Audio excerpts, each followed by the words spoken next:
नमस्कार विद्यार्थियों। आज हम सीबीएसई बोर्ड कक्षा 10 की पाठ्य पुस्तक स्पर्श का पहला चैप्टर कबीर पढ़ेंगे। सबसे पहले कवि का परिचय देखते हैं। तो कबीर का जन्म 1398 में काशी में हुआ माना जाता है। जो कबीरदास हैं उनका जन्म 1398 में हुआ और काशी जो कि उत्तर प्रदेश में है वहाँ पर इनका जन्म हुआ माना गया है। गुरु रामानंद के शिष्य कबीर ने 120 वर्ष की आयु प्राप्त की। जो कबीर थे उनके गुरु का नाम था रामानंद और इन्होंने करीब 120 वर्ष की आयु पाई है। यानी 1398 में इनका जन्म हुआ और 1518 में इनकी मृत्यु हुई। तो इस प्रकार से लगभग 120 वर्ष की आयु इन्होंने प्राप्त की। जीवन के अंतिम कुछ वर्ष मगहर में बिताए और वहीं चिर निद्रा में लीन हो गए। जो कबीरदास हैं वो अपने जीवन के अंतिम समय में मगहर में जाकर रहने लगे और वहीं पर वो चिर निद्रा में लीन हो गए। चिर निद्रा का अर्थ होता है लंबी नींद, अर्थात उनकी मृत्यु हो गई। ये जो मगहर है काशी के पास में स्थित एक स्थान है। आगे देखिए, कबीर का आविर्भाव ऐसे समय में हुआ था जब राजनीतिक, धार्मिक और सामाजिक क्रांतियां अपने चरम पर थी। जो कबीरदास थे उनका आविर्भाव से तात्पर्य है जन्म, ऐसे समय में हुआ जब देश में राजनीतिक, धार्मिक और सामाजिक क्रांतियां अपने चरम पर थी, यानी अपने सर्वोच्च स्थान पर थी। कबीर क्रांतदर्शी कवि थे। क्रांतदर्शी का अर्थ होता है सर्वज्ञ, अर्थात सब कुछ जानने वाला, या यूँ कहें आगे आने वाले समय के बारे में जानकारी रखने वाला। तो जो कबीर थे वो क्रांतदर्शी कवि थे। आगे किस प्रकार का समय होगा इसके बारे में इन्हें जानकारी थी। उनकी कविता में गहरी सामाजिक चेतना प्रकट होती है। कबीर की जो कविता है उसमें सामाजिक चेतना प्रकट होती है, अर्थात समाज के बारे में ज्ञान उससे हमें प्राप्त होता है। उनकी कविता सहज ही मर्म को छू लेती है। कबीर की जो कविता है, इन्होंने जो पद लिखे हैं वो मर्म को छूने वाले हैं। मर्म का अर्थ होता है मन या हृदय। तो इन्होंने ऐसे पद लिखे हैं, ऐसे दोहे लिखे हैं जिनका भाव हृदय को छूने वाला होता है। आगे देखते हैं, एक और धर्म के बाह्याडंबरों पर उन्होंने गहरी और तीखी चोट की है, तो दूसरी ओर आत्मा परमात्मा के विरह मिलन के भावपूर्ण गीत गाए हैं। कबीरदास हैं जिन्होंने अपने काव्य में एक तरफ तो धर्म के जो बाह्य आडंबर हैं, बाह्य आडंबर से तात्पर्य है बाहरी दिखावा, ढोंग पाखंड करना, यानी धर्म के नाम पर, भगवान की भक्ति के नाम पर ढोंग पाखंड करने का इन्होंने विरोध किया है। साथ ही आत्मा परमात्मा के विरह मिलन के भावपूर्ण गीत भी गाए हैं।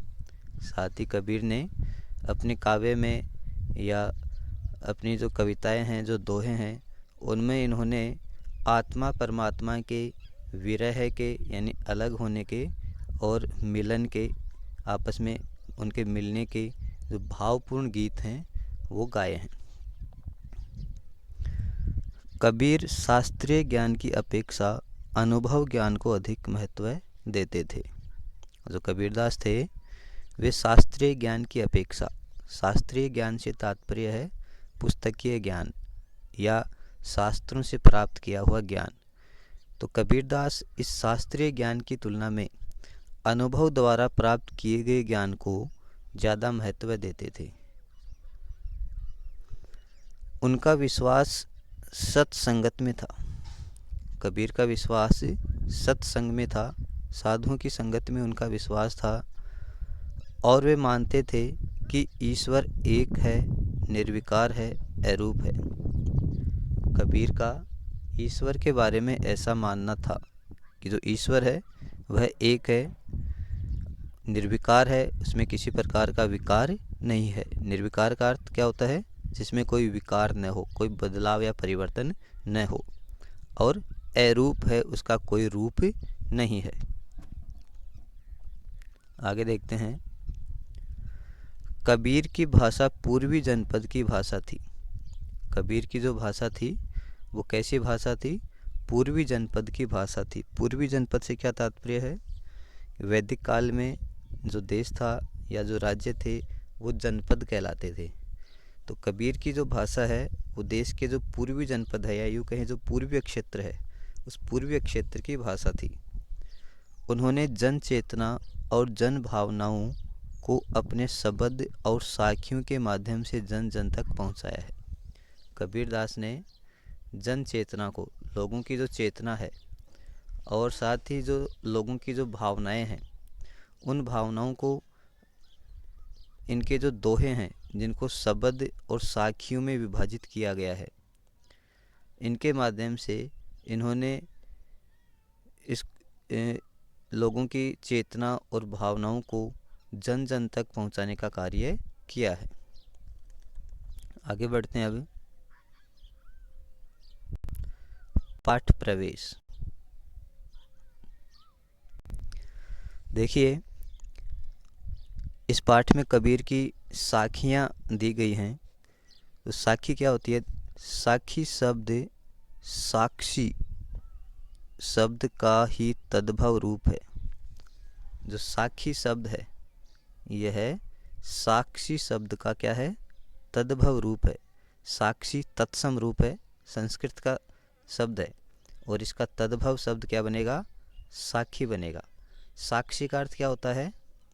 साक्षी होता है गवाह है। जिस प्रकार से किसी कार्य को होते हुए प्रत्यक्ष रूप में देखने वाला उस कार्य का साक्षी होता है, गवाह होता है, और उसी साक्षी शब्द से क्या बना है? साखी बना है। अर्थात कबीर ने जो प्रत्यक्ष जो ज्ञान प्राप्त किया है, जो अपनी आँखों से देखकर उन्होंने जो सीखा है, उसी को अपने इन दोहों में उन्होंने प्रस्तुत किया है। इसलिए उनके ये जो दोहे हैं उनको साखी कहा गया है। आगे देखिए, साक्षी शब्द साक्ष्य से बना है। जो साक्षी शब्द है वो किससे बना है? साक्ष्य से बना है, जिसका अर्थ होता है प्रत्यक्ष ज्ञान। और साक्ष्य का अर्थ क्या होता है? प्रत्यक्ष ज्ञान, आँखों से देख कर के प्राप्त किया हुआ ज्ञान, उसको हम साक्ष्य कहते हैं। यह प्रत्यक्ष ज्ञान गुरु शिष्य को प्रदान करता है। जो गुरु ये जो प्रत्यक्ष ज्ञान प्राप्त करता है, स्वयं अपनी आँखों से देखकर जो ज्ञान प्राप्त करता है, इस प्रत्यक्ष ज्ञान को अपने शिष्य को प्रदान करता है।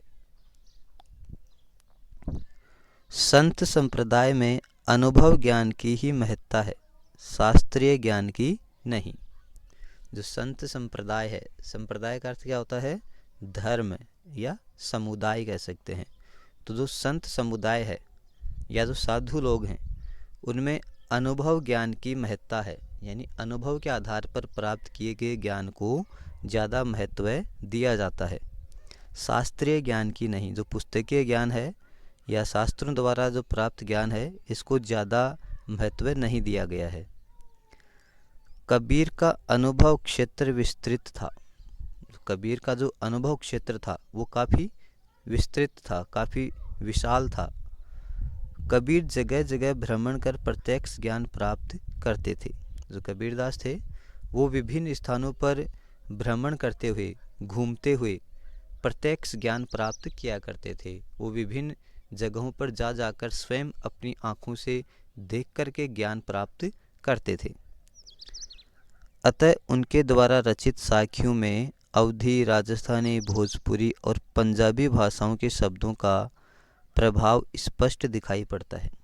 तो इस कारण से कबीर द्वारा रचित जो साखियाँ हैं, उन साखियों में अवधी, राजस्थानी, भोजपुरी और पंजाबी जो भाषाएं हैं, इनके शब्दों का प्रभाव देखने को मिलता है। क्योंकि जो कबीर थे वो विभिन्न स्थानों पर जा जाकर ज्ञान प्राप्त किया करते थे। इस कारण ये जहाँ भी जाते थे वहाँ की जो भाषा होती, उस भाषा का प्रभाव इनकी रचना में देखने को मिलता है। इसी कारण उनकी भाषा को पंचमेल खिचड़ी कहा जाता है। इस कारण कबीर की जो भाषा है उसे पंचमेल खिचड़ी कहा गया है, क्योंकि उनकी भाषा में जो विभिन्न भाषाएं हैं उनका मिश्रण है। कबीर की भाषा को सधुकड़ी भी कहा गया है। जो कबीर की भाषा है उसको सधुकड़ी भी कहा जाता है। सधुकड़ी यानी जो पंचमेल खिचड़ी है उसी को सधुकड़ी भाषा कहा गया है। आचार्य रामचंद्र शुक्ल ने ये जो शब्द है, इस शब्द की रचना की थी। और सधुकड़ी शब्द का शाब्दिक अर्थ देखा जाए तो इसका शाब्दिक अर्थ होता है साधु की तरह का या साधु के जैसा। अर्थात साधुओं के द्वारा जो भाषा बोली जाती है, जिसमें कबीर की भाषा है, मीरा की भाषा है, ये जो भाषाएं हैं उनको सधुकड़ी भाषा कहा गया है। आगे बढ़ते हैं। साखी वस्तुतः दोहा छंद ही है, जिसका लक्षण है 13 और 11 के विश्राम से 24 मात्रा। जो साखी है वो क्या है? एक प्रकार का दोहा छंद है। छंद होते हैं जो हिंदी साहित्य में आगे 11वीं-12वीं क्लास में जब आप हिंदी साहित्य सब्जेक्ट लेंगे तो उसमें आपको पढ़ने को मिलेंगे। जैसे दोहा छंद हो गया, सोरठा छंद हो गया, द्रुत विलंबित छंद हो गया, सवैया छंद हो गया। इस प्रकार से ये अलग अलग तरह के छंद होते हैं और इन छंदों के अंतर्गत काव्य की रचना की जाती है, कविता की रचना की जाती है। तो दोहा भी क्या है? एक प्रकार का छंद है। और जो साखी है वो क्या है? एक तरह से दोहा छंद है। दोहे छंद का लक्षण क्या होता है कि इसमें 13 और 11 के विश्राम से 24 मात्राएं होती हैं। यानी एक पद में 24 मात्रा होती है, तो एक पंक्ति है उसमें 24 मात्राएं होती हैं। और पहले 13 मात्राएं होती हैं, उसके बाद में यति लगती है। यति का मतलब अल्पविराम लगता है, और उसके बाद में 11 मात्राएं होती हैं। इस प्रकार से एक जो पद है, जो पंक्ति है, उसमें 24 मात्राएं होती हैं। प्रस्तुत पाठ की साखियां प्रमाण है कि सत्य की साक्षी देता हुआ, देखिए एक मिनट,